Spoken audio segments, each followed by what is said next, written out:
اللہ کے ساتھ تعظیم و تکریم میرے والد الاحترام حضرات سامعین کرام، قابل قدر دوستوں اور بھائیوں،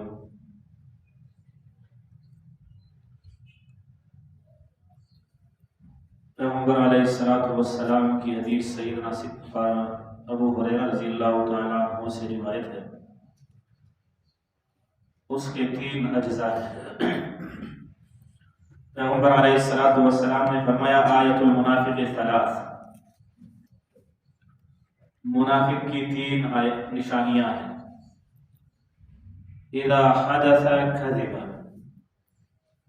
جب وہ بات کرتا ہے تو جھوٹی بات کہتا ہے۔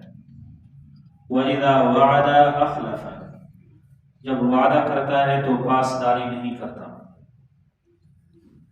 وَإِذَا اؤْتُمِنَ خَانَ، جب اس کے پاس امانت رکھی جائے تو وہ شیر مادر سمجھ کر خیانت کرتا ہے۔ دوسری روایت میں ہے وَإِنْ صَامَ وَصَلَّى، اگرچہ وہ روزہ رکھے اور نماز پڑھے۔ وَزَعَمَ أَنَّهُ مُسْلِمٌ، اور ذاتی طور پر یہ گمان بھی کر لے کہ وہ مسلمان ہے۔ اس حدیث میں پیغمبر علیہ الصلوۃ والسلام نے اپنی بات کو 3 اجزاء میں منقسم فرمایا ہے، تقسیم فرمایا ہے۔ میں کوشش کرتا ہوں کہ اس جمعہ ایک ٹکڑا پر، دوسرے جمعہ دوسرے ٹکڑا پر، اور تیسرے جمعہ پھر تیسرے ٹکڑے پر گفتگو ہو جائے، تاکہ حدیث کے اس جز پر یا تمام اجزاء پر شرح و بسط کے ساتھ گفتگو ہو سکے،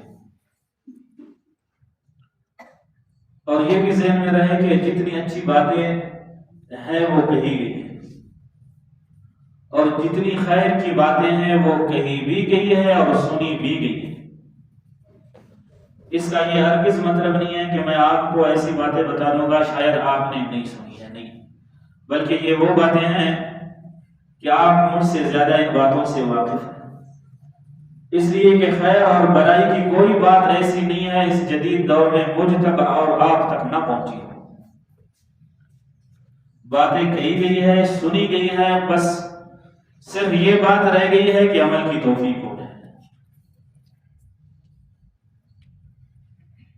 اللہ تعالیٰ مجھے معاف فرما دے۔ غالباً آج کل ارادہ بھی یہی ہے کہ جو کہتا ہے وہ معلومات کے طور پر کہتا ہے، عمل ارادہ نہیں ہے۔ جو سنتا ہے وہ بھی معلومات کے طور پر سنتا ہے، اس کا بھی ارادہ سننے کا نہیں، عمل کرنے کا نہیں۔ گویا باتیں کہی گئی ہے اور سنی گئی ہے، صرف رہ گیا ہے عمل کرنا۔